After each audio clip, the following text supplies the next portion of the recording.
Dari HR kita akan membahas tentang pengupahan secara keseluruhan.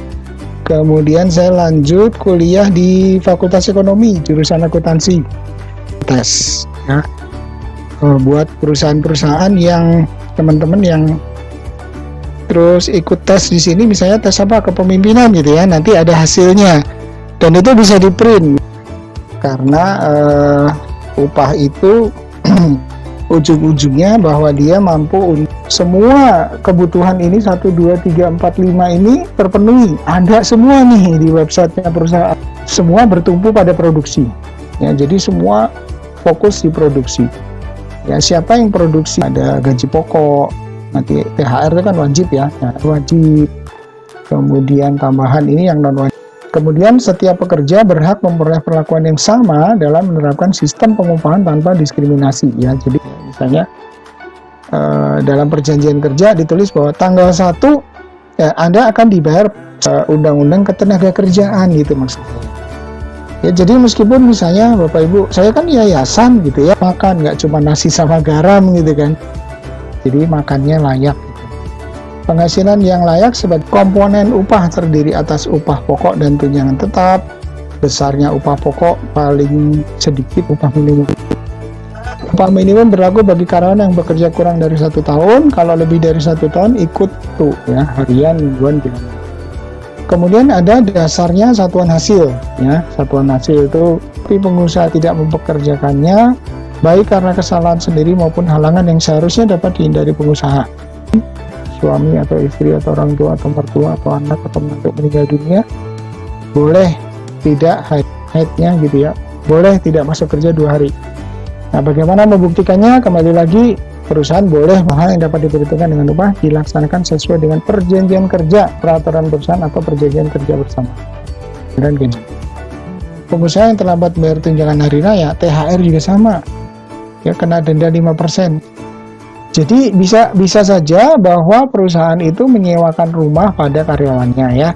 Contoh, karena nanti akan ketika ada perhitungan pesangon, maka dia akan ikut ya dalam skala, misalnya golongan 1 itu gajinya antara 1 juta sampai 3 juta, itu skalanya.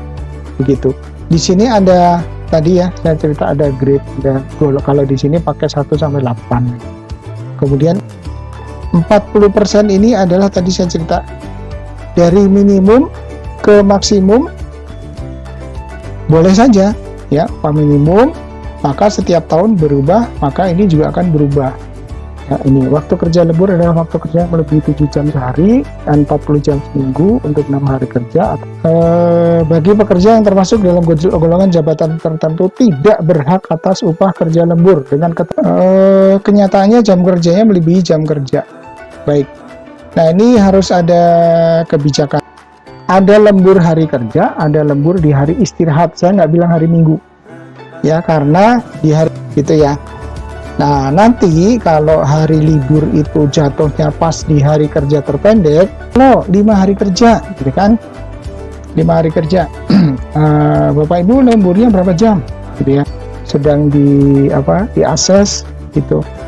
Gimana cara ngitung lembur ya, Bapak Ibu bisa jelaskan. Batas maksimum upah yang dipakai untuk JKK, JHM, JHT tidak ada batas maksimum, tapi batas maksimum boleh ya Pak ya, namanya BPJS Mandiri ya, BPJS TK Mandiri gitu.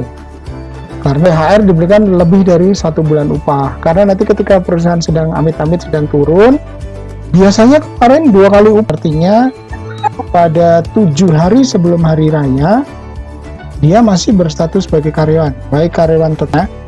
Nah ini ada pertanyaan dari ini kan, kalau di resign sebelum H15 apakah dapat THR? Tidak gitu ya di sini ya. Karyawan yang membayar tapi dia seperti dapat uang tapi dibayarkan ke BPJS gitu ya. Nah itu termasuk dianggap 663. Jadi penghasilan netonya sebulan berapa? 8064 dikurangi 663.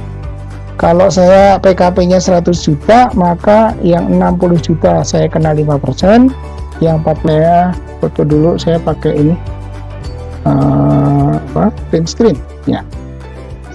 1, 2, 3